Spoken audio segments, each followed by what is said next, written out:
So you must have not did a very bad job driving. I'd have remembered it. But I know one thing. The next car we had, what was it, a Chevrolet? Yeah, that's why I bought the Chevrolet, because we needed a car, and you and Ray was getting to the driving age. And I said, I ain't buying an expensive car. I bought the cheapest Chevrolet I could buy. I think it was even a stick shift, if I'm not mistaken. And you was taking Claire to summer camps down on Elysian Fields or something, and you sideswipe a car. Wasn't much damage, but you did sideswipe the car. I can remember that. Who did that? Huh? Who did that? Bobby did that. Bobby was driving Claire to summer camp she was going to, I think at St. Raphael School or somewhere.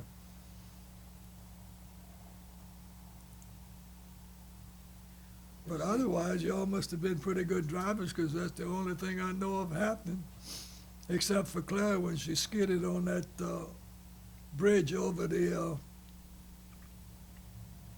Industrial Canal on, what is it, Cleveland or Johnson Street, the one that comes back from Araby back into New Orleans. She skidded on those grates and turned around and bust the hell out of her. Same Chevrolet, too. And it sat there on the curb for about a couple of months, and Ray decided that he could fix it. He went to the junkyard and got a front fender, side panel, a hood, and the shock absorbers, I think, was busted. He changed the shock absorbers. I don't know, I think it cost maybe $250 to get it fixed, where it would have probably cost about $1,500 if I'd have brought it somewhere. Got it fixed. Just about then is when Tulane bought the car, and I had a company car. So I sold that one. I don't remember what it was. Not much, a couple $100 or something like that. So with the cars and the kids, we made out pretty good. But they drove a cheap car. Well, I can tell you one thing. We'll go back to my accident. What caused that accident? I don't remember. Or you was trying to get a fly or a bee. A bee, a wasp, I was, flew right in the window. And I'm doing this. yeah, that's right. He was trying to get a bee out of his face. Scared the hell out of me. Yeah, I guess so. Scared the hell out of that guy you scraped too. Well, that's a good place to stop for a little bit.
That's the plane that I went out, finished my last 2 hours on flying.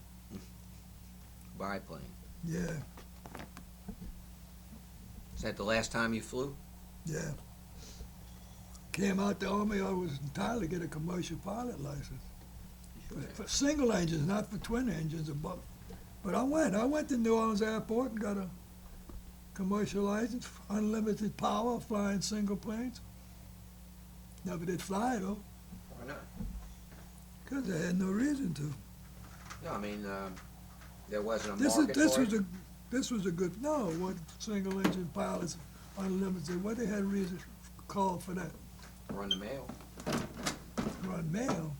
This is the best picture I think I took, one of the best pictures.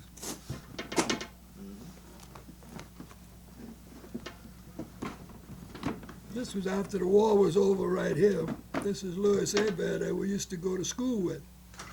And I was stationed about 200 miles from him. And they let me use the plane one weekend to go visit him where he was stationed about 200 miles away. That's Where'd what, you land, in the pasture? no, he was on the air base. All right, Papa, you ready? Yeah, I guess so, Jason. That's one of the motorbikes we stole. We I just, want to hear that story in a minute. well, we just pick up a bunch of motorbikes that was around these German houses when we was living there. Look at me right here, Papa. My hand.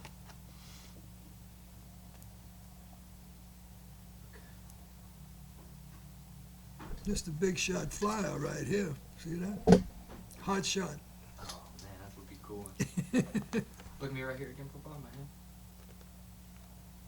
That's getting even worse. Let's go this way.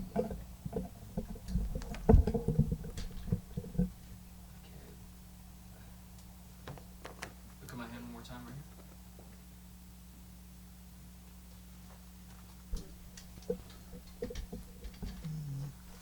And look at me right here, Papa. Right here.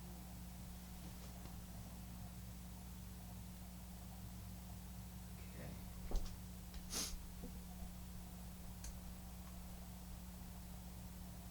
And right here.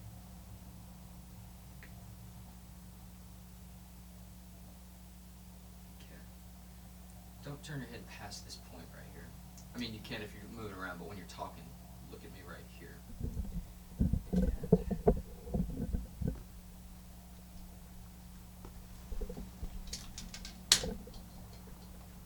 I mean, you're the talent, so you get to boss them around too if you want. You can tell them to go get you some coffee.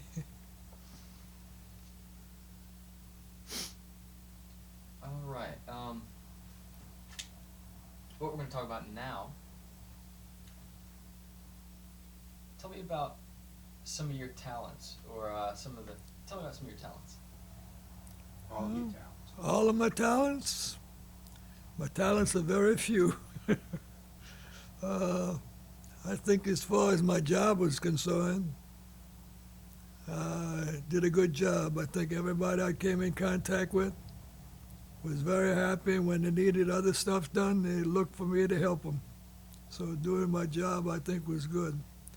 Other talents, I don't have too much. I don't play golf or nothing. I did play a little basketball for a few years in high school. I played American Legion ball for a couple of years, baseball, and that's about it. Tell me, do you cook? Oh, I cook all the time. I like cooking, especially when my back's not hurting. I can stand up by the stove, and I really do like to cook. And I like to try cooking stuff I never cooked before and see what I can come up with. Tell me about some of the things you cook. Well, I cook seafood gumbo, I cook nice homemade vegetable soup, I cook stew, cook roast, cook militaries, cook shrimp stew, crawfish stew. Just about anything you want, I can cook. What's in melatonin? Militaur is a vegetable that around here that people know as militaur, but it's called, and I'm a little at a loss for the first name, but I think it's some kind of squash. Now, I'm not sure whether I'm not sure the first name, but it's sold in the supermarkets as blank squash. Now, if you go to Dornax or one of these little small local stores, they still call them militaurs.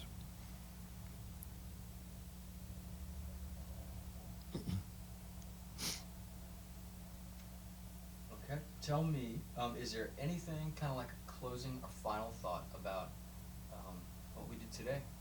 or anything at all. Is there anything that I consider a final thought about what we did today? I think it's real nice. I enjoyed it. I hope you enjoyed doing it. I hope it comes out good and I can see it soon. But that's about the final thought I had. Brings some memories back to me that I maybe I'd forgot or hadn't thought about lately. But it was very enjoyable. Oh, we appreciate you doing it. Well, appreciate it on my part. And as soon as I get the check in the mail, I'll appreciate it more. Oh, we thank you, and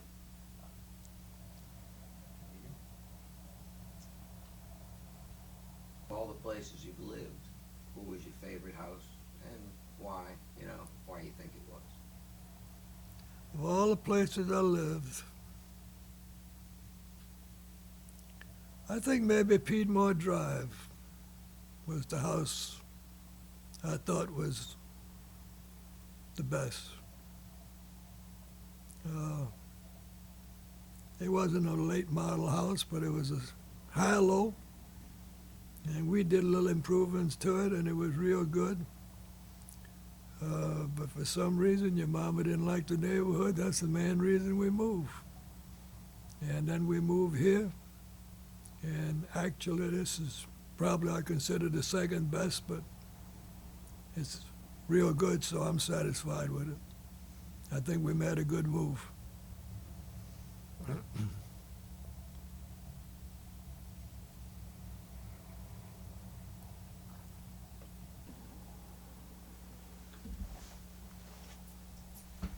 all right, Papa.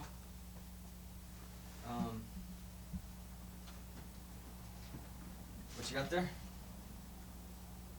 Ready? Yeah, go for it, man. Tell me everything about it, and tell me what that book is. Well, this book is pictures of a mixture of old pictures, some from school, some from before we went in the Army, some of them probably after I got out the Army. There's no special dates on them. They all mixed up. And a lot of them are not really important pictures. I'm looking at this first one here, which is where we're walking down the street in Baton Rouge. That's when I was going to LSU. We probably were coming from a Sunday matinee. That's about the only time we ever went in town anyway. And the rest of these is all me in my underclothes in the room where I used to live and showing pictures, studying. Now the rest of these pictures seem to be something before we went in the Army when I was waiting for him to call. This is pictures of McClure, and this is me and a friend by the name of Percy who got killed in a shell explosion in Norco where he worked. And most of these are the same thing, pictures all taken in the park before I went in the Army. Again, we've got the same thing, all pictures when we went to the park. Most of these are all the same pictures. Right here's a picture of McClure when she was young. She probably was about 15 and kind of a little on the fat and heavy side. This is one she took, I think, just before we was married, and she sent me. I used to have this one and another picture in a folder that I kept with me all the time.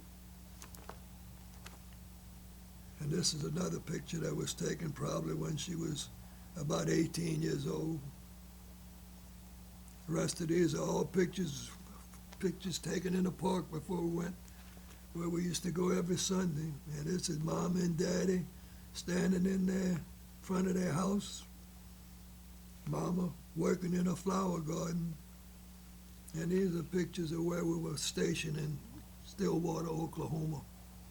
These were barracks that weren't finished when we got there. There was no windows on the barracks yet. And the first night we were there, it snowed, and we had snow on the end of our beds. Most of these are miscellaneous pictures. Some of them I'm not too sure who they are. This is just Army pictures, sitting around, walking down the street. What plane? Well, this is a plane that we advanced training. that was the instructor, and these are the 8 guys he was responsible for teaching us how to fly. And actually, a lot of them, I don't remember their names. I remember some of them. I remember one of them here that was shot down on his first mission. This is Mom and Daddy, too, standing in their backyard. And here's the big wedding pictures that we had. It wasn't much of a wedding picture, but it's the best we could do at the time. That's me and my class, and that's Mom and Daddy and Weldon's wife that died. And again, that's 2 more wedding pictures, and that's the extent of our wedding pictures. That's the best we could do. Somebody had a camera, either we wouldn't have got that. What was Weldon's wife's name? Weldon's wife's name was Vivian. She died of Hodgkin's disease. She was only about, I think 23 or 20, maybe a little older, 26 years old. And these are miscellaneous pictures on the beach in Myrtle Beach, where we would go on a Saturday or Sunday when we were stationed in South Carolina. This right here is a picture we took in Reynosa, Mexico, where we were stationed over in Mission, Texas, right off the border. We went to Reynosa, Mexico. That was an experience in itself. She couldn't buy nylon stockings anywhere in the country.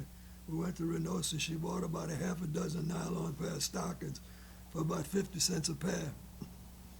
And when you walk down the street, you see these butcher shops, all the meat's just hanging out in the open. The flies are flying all around it and all. I don't know if it's still like that, but it was back then.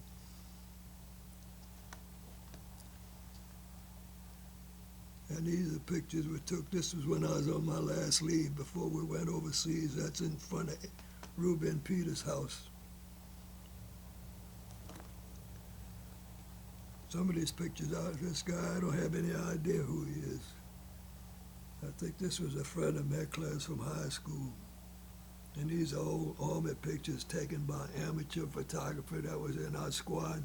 He loved to take pictures, took pictures of everybody. That's another one. All of these are pictures of the overseas. And actually, this is the best one of all, me sitting in a cockpit. What plane? And this is a picture when I was awarded the Air Medal. We got the same picture in that frame. What plane is that? That's P-47. That's the plane I flew. And this is somebody's in the same organization as me. And this was the fella that I went to high school with. And he was stationed at an air base about 200 miles from where I was stationed. But this was after the war was over. And they let me use the plane one weekend to fly down there and see him. So we had a weekend down there. He was a warrant officer. He had something to do with maintenance on planes. And this is just the Army picture. This is one of the bikes that we used to confiscate when we found them where we were living in those German houses. We just confiscated. We had about a half a dozen of them that everybody rode. It's just a big picture taken by that amateur photographer. All of these. It's another bike when I was still smoking with a cigarette in my mouth. And that's the hotshot pilot there sitting by his plane holding the propeller.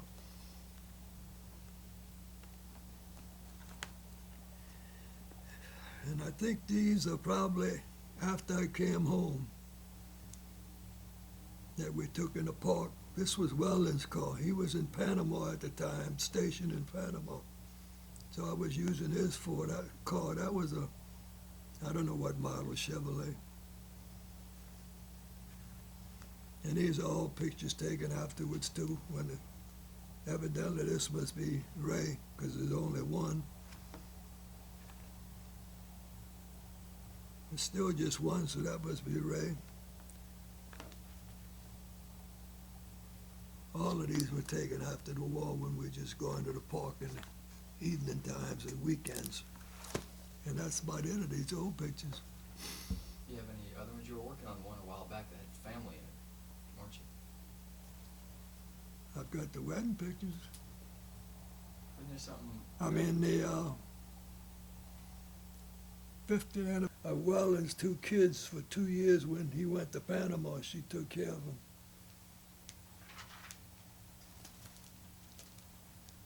And this must be when I was a private before we started training. And this is the same picture we saw once before in that other book. How about, can I interrupt you for just a moment? All right. What you got? And this was a picture of Mary Claire. I guess she was about 21 years old. That's the one we always say she took when she was an actress. And here's a picture of me, and it must be when I was an aviation cadet. I hadn't got my wings yet. And this is another one that she took, I guess, about 21 years old. These are pictures of St. Rose, Mom and Daddy, and one of Welland's kids standing behind his old bread truck. And this is Ray and Bobby talking to Santa Claus. That's Mary Claire again.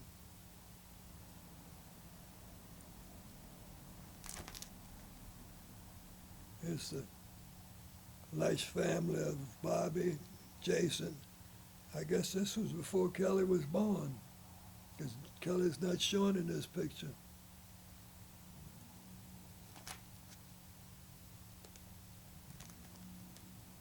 This is St. Leo's School. Now, I'm not sure whose picture this is, whether it's Ray or whether it's Bobby. I'd have to look through here and see if I could find him to find out who it is. And this is when Bobby made his first communion. Michael was his stepfather.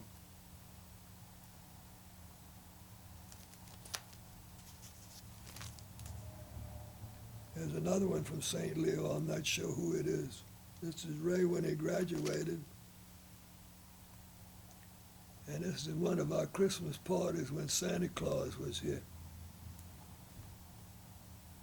That's Bobby when he, must be when he graduated from grammar school. I don't think this is high school.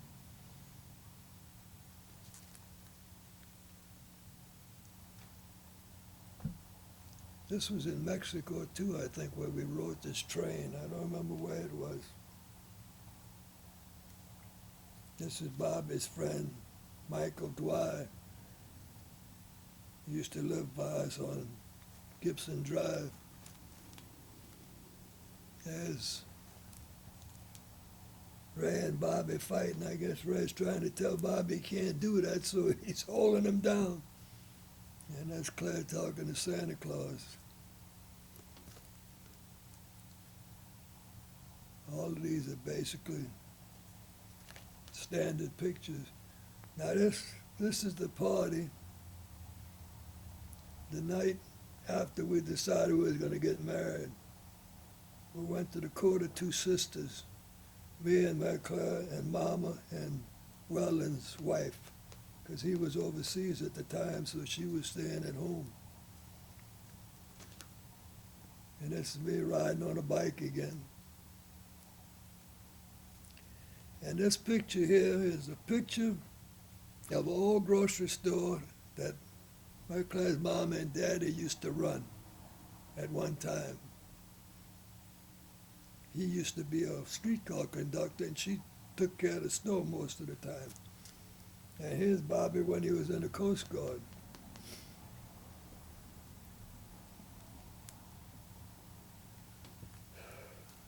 This is a picture of Bobby and Debbie when they got married. And this is Miss Bryan, that's Mary Claire's mama. And this is Debbie, Claire, and your mama at one of those Christmas parties. And this is me and your mama. That's at the reception they had after your wedding at the Bare Feet's house. That's their mantle right there that they took the picture. And here's four generations here. Mama, me, Bobby, and Jason right there.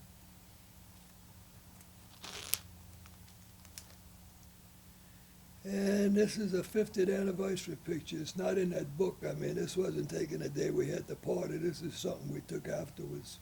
It's in that same picture, it's right over there on the table.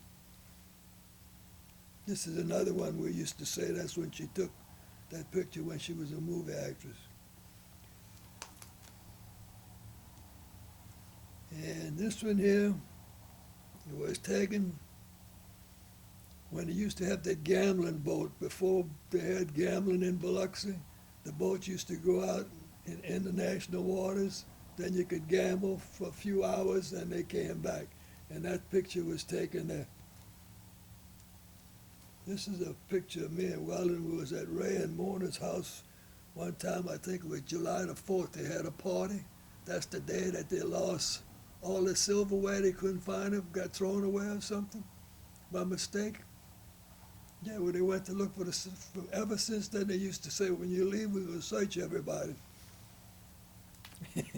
And this one is Mama, I guess about 6 months before she died when she was in a nursing home. It was carnival, and they dressed her up in a costume. She looks like a witch, to be frank with you. And this is the same boat, L.A. cruise that was out of Mississippi that we went on. This is Weldon and Jeanette. I think that's pictures of them in their new house. I don't think this was where they used to live. This is Tammy and Claire. Tammy and Tammy again. And I don't know where I got this picture. This is after the house was sold in St. Rose. Somebody took this picture. It might have been Miss Cottingham, the neighbor next door, and she gave me that picture. I don't know who this girl is standing there in front of it. And that's one of my grandsons that's going to carry on from him. This must be when he graduated. This was when you graduated. And this is the same party at Weldon's, at Ray's house when they lost all the silverware. That's Bobby and Ray and Karen and what's her name? Janice. And this is Weldon and Jeanette and his daughter when they got married. And these kid pictures, I really can't tell the difference between Ray and Bobby. I don't know which is which. Your mama used to always be able to tell the difference. And this, I think, is Claire, I believe, holding Kelly when she was baptized. That's Paul baptizing him. That's Ray. It must be Kelly, because that's Ray and Mona holding Kelly. Who's Paul? Paul is my nephew. That's right, huh? He's a nephew. So that would make you a nephew once removed or something? Second cousin. Second cousin? That makes my nephew his cousin? He's my cousin. Paul is your, that's right, Paul's your cousin, he's my nephew, so that makes you a second cousin, that's correct. And that's Red filling his plate at some party. There's another one, I don't know, this must be before Kelly was born, because you and your mama and Jason and Dad is the only ones in the pictures. That's the same christening.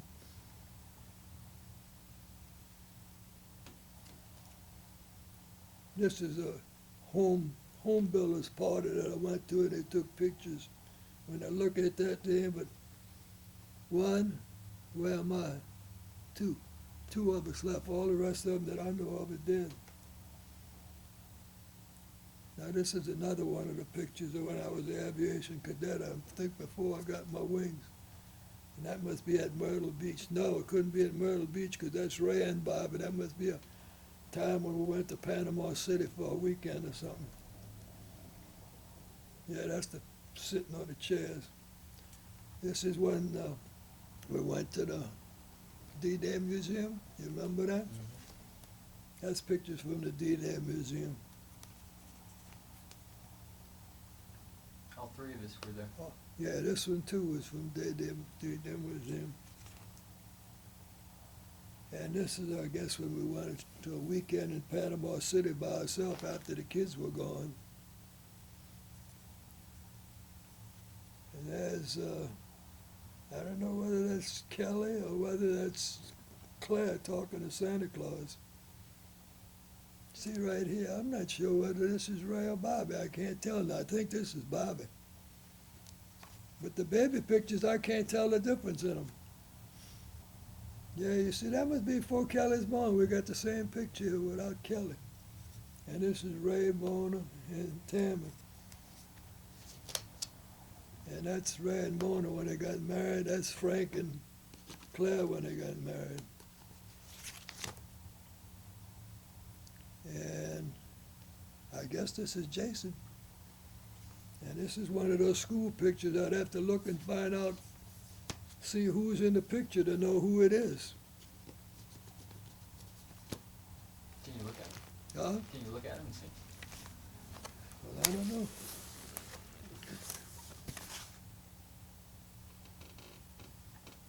This is a mixed boys and girls, so it must be St. Leo. I can't pick in all those faces. Now this is boys too.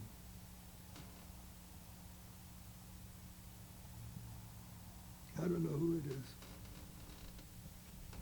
Don't know. Alright. I'd have to examine them a lot closer than that. And that's about it for this.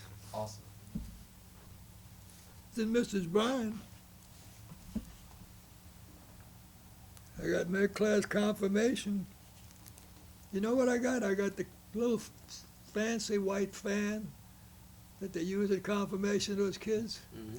But all the inside is falling apart. You know, it's disintegrating. It's a shame. What year was that? Oh, she was at the most 10 years old, so that's got to be 72 years ago. Now that's the fourth generation here. Here's Grandma Daresburg, there's Mama, there's McClure, and who was this?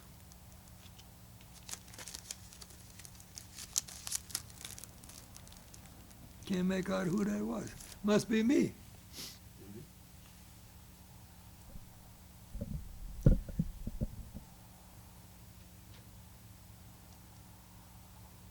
A lot of these pictures are duplicates. What's that piece of paper? There's Dad. This is the article that was written about me shooting a plane down. A lot of these are duplicates. Here's a lot of little articles. Second Lieutenant Louis R. Laiche, whose wife lives at 1820 Fine Street, helped knock down one German ME-109 during a bombing and what? I don't know. On Germany, the lieutenant's flies a Thunderbird fighter. Now that's the same picture that's over there. And this is one where they just publish in a paper, you know, put people serving in the army, and they got this Navy guy with my name and my name with his name.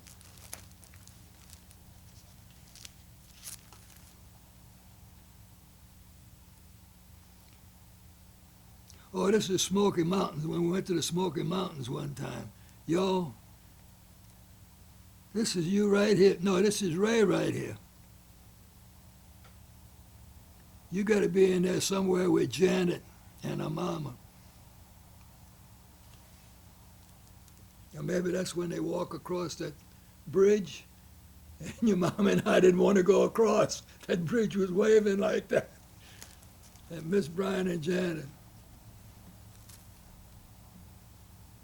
Oh, this is just a sign that says something about the children when your mama died. And here's the notice of the death notice. Here's your grandma. That picture showed up already. Most of these are duplicated pictures, really.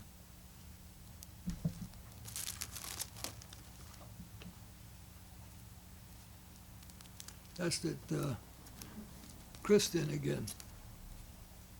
Now this was the party. This must be the birthday party. Almost a year before she died. That's the picture. This one of these pictures is what's in that silver frame. Right here, this picture's in the silver frame. That must have been the birthday party. Because you thought you had a camera with colored pictures and it was black and white. Now this must be this must be a Christmas party. Christmas before she died. This has got to be Kelly's wedding. Yeah.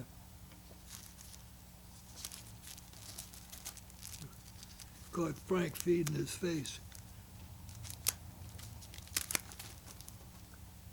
This is all Kelly's wedding. Yeah, it looks like it.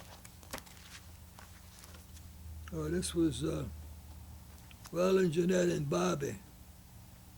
This must be the last time they came here, about 6 or 7 months ago. Yeah, there they are, see. There's Bobby and the dog. Claire and Frank, Claire. And this is when Wellen was in, when we went eat with my 3 cousins. Went eat at Piccadilly on Jefferson Highway. And this is where we went to the other cousin's house that lives in Whitney Heights in one of those condos. This was the same time. And this was the same time. Now this is the pictures they sent me, Wellen and Jeanette, for their 50th anniversary when they went on a cruise ship. And when I see these pictures, that's the first time I really realized that he looks like he's getting old. You know, last time I saw him when he was here, he didn't look 86. But from these pictures, he looks it now. See right there? And right here, this picture looks old. This one looks old too. Of course, I guess he is old. He's going to be 87 in July. That's it. That's it. Those are good pictures. Hmm? Getting along pretty good for almost 90. Yeah, yeah. He just give up driving, and not because he couldn't drive anymore. His eyes, he can't see no more. He's got muscular degeneration of the eyes. Mhm. But he gets around the retirement place. In a golf He cart. bought a golf cart. He drives all around the retirement place in a golf cart so he can get around. Okay, last. I want to set this.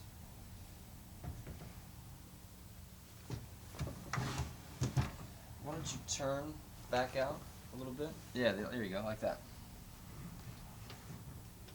Ain't got enough light, have you? Let's see.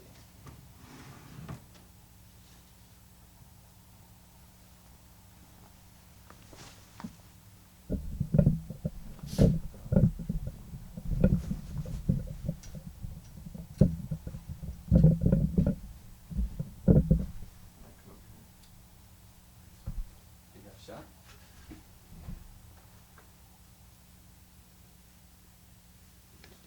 Let's see what it looks like. See if we'll be able to get a tighter shot.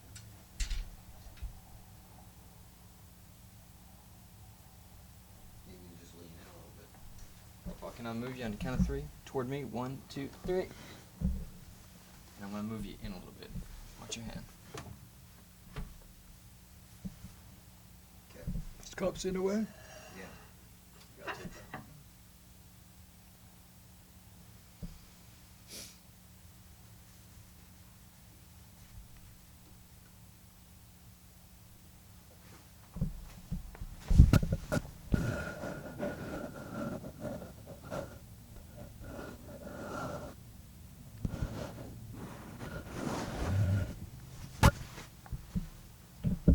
Tell me when I'm in the picture.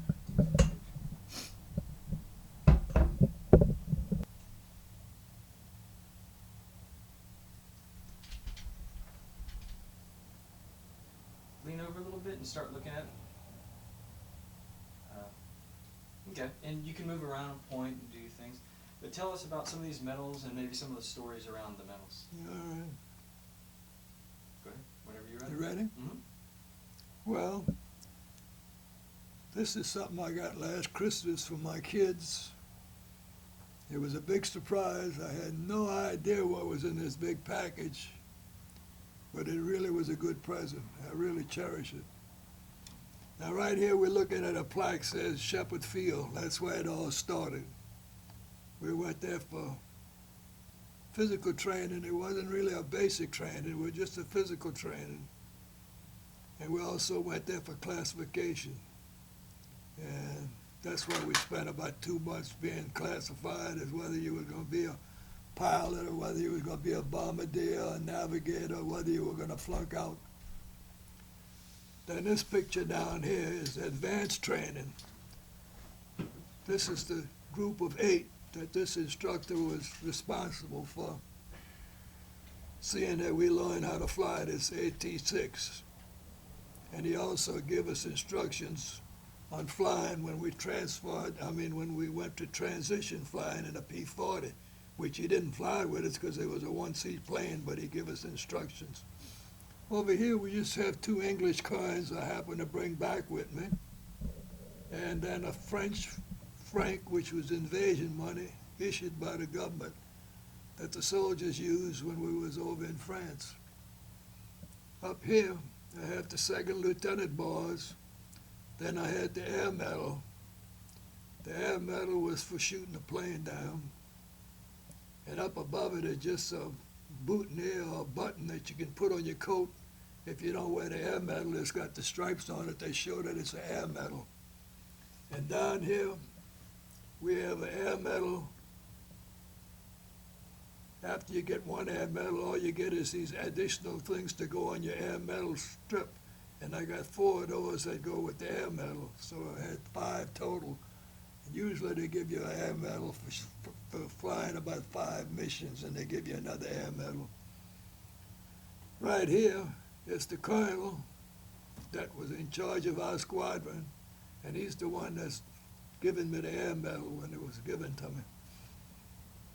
This is the wings that when we graduated from flying, they give us the wings, and that was the thing we treasured the most. That's what we were shooting for, the wings. We didn't care whether it was a second lieutenant or not, as long as we got the wings.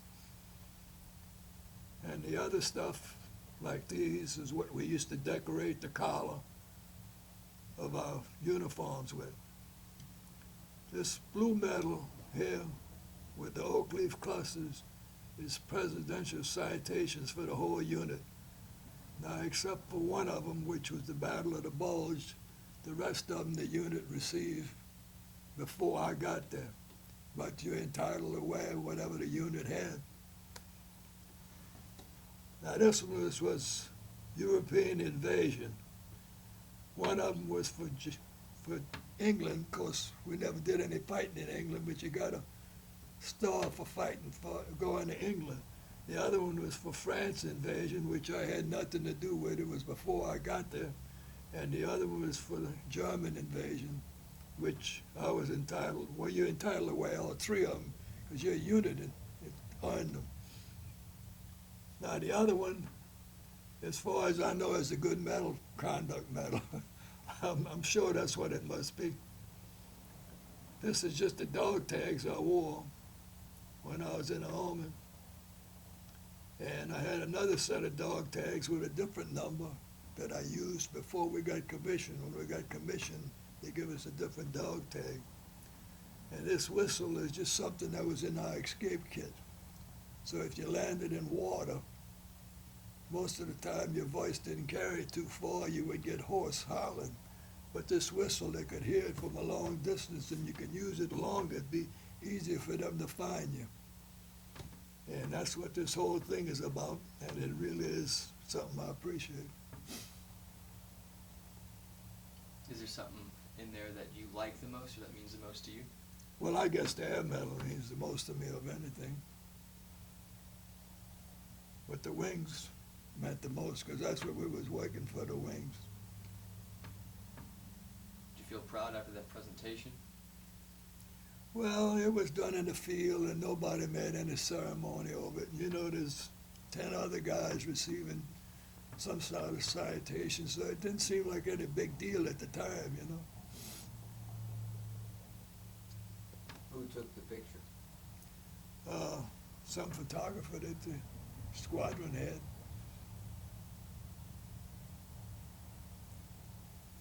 Who took the picture down there at the? Down here,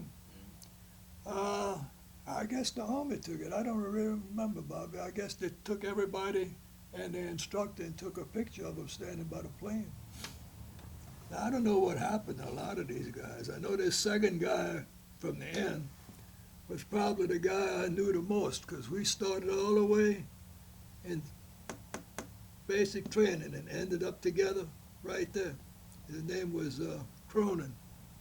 Of course, when we got to South Carolina, he was shipped to the West Coast, because he wasn't going to Europe. They shipped him to Japan, and he was flying P-38s.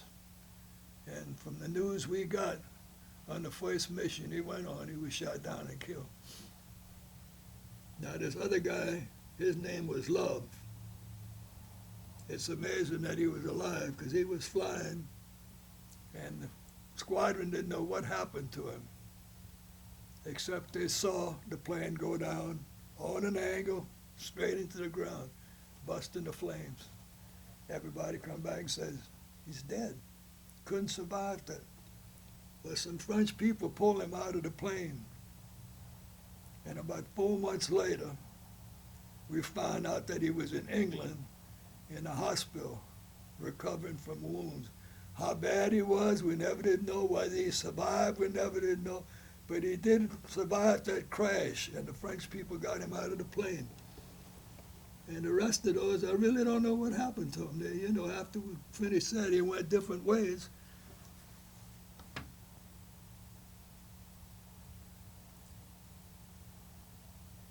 But that was a nice instructor. He really worked good with you. You know, some of them would really cuss and ride your ass and all, but he was easygoing and nice instructor. But that's where it started right there. And I guess there and there's where it ended. Would you do it again? I guess I'd have to, Bobby, if I had to, but I wouldn't want to. Would you do it in today's planes? No, couldn't do it. Today's pilot and what we were is two different things.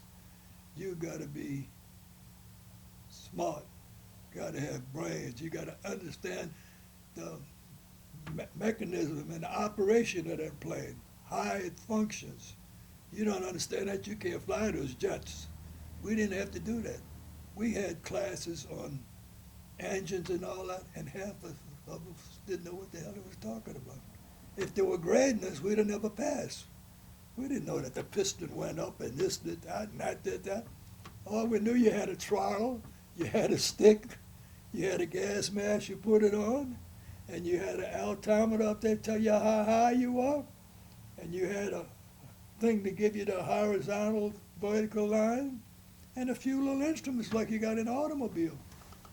I guarantee you, not 1 out of 10 pilots that flew these P-47s could fly these jet planes today. It takes a smart, well-educated, understanding guy to fly those planes.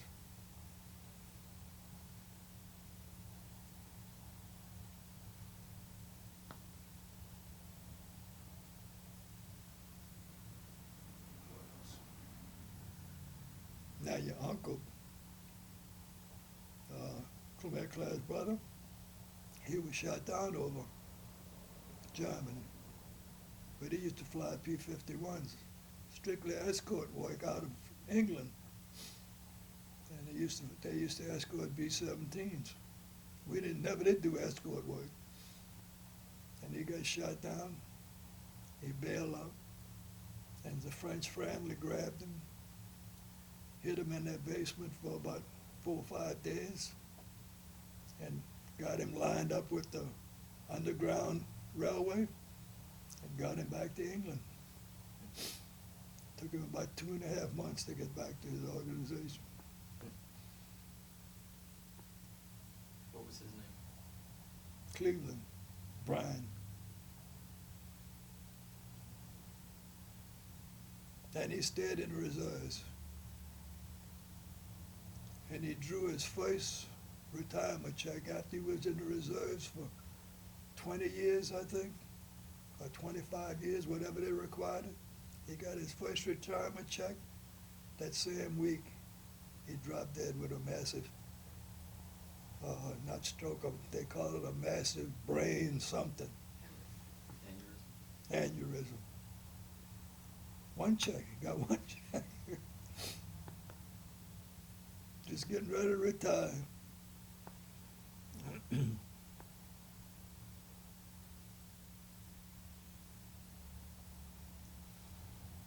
But I was amazed because this thing was sent to Mama. That show. Mama give it to you. I didn't know that. Right? Think so? Yeah, she must have because I sent it to her. Well, you knew we had that, huh? No, I didn't know you had it.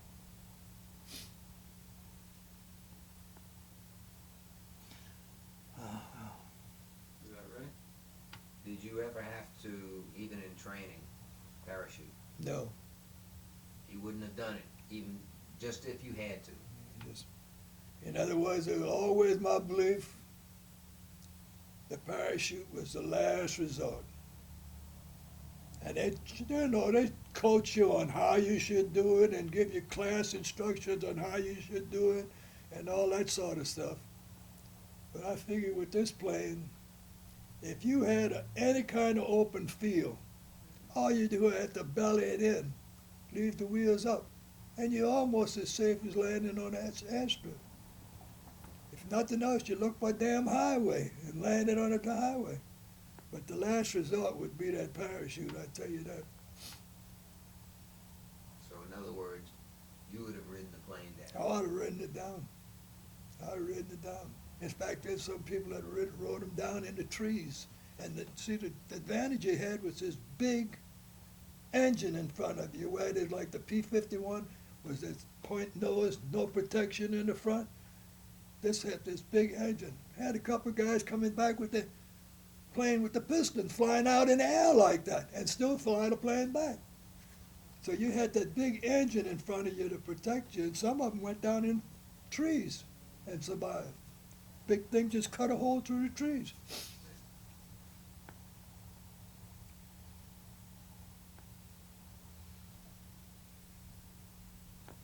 That's it? The end? Unless you got anything you forgot. No. Awesome. Okay, Jason.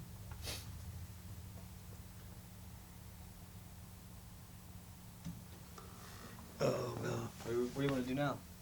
You go have some fun? Go run? No, the first thing I'm going to do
Alright, it's December 23rd, just got into New Orleans.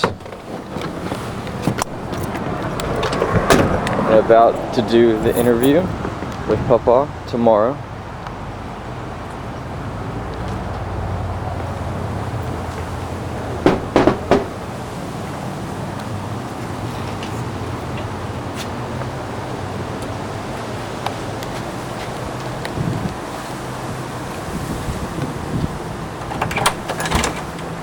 There you go. You made How's it it, going? huh? I made it. How you doing? How you been, Jason? Good. Glad to see you. You too. You too. Yeah, there's simple things. They're just shots that. Let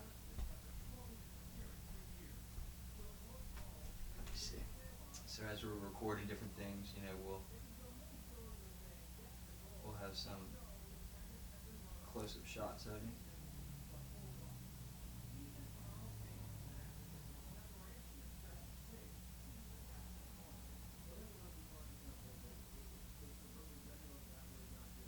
Cool. Look good on camera.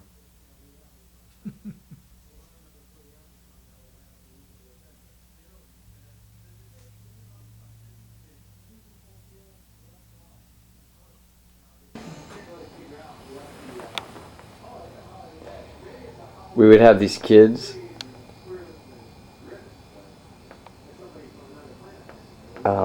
These kids that we would film at the summer camp. And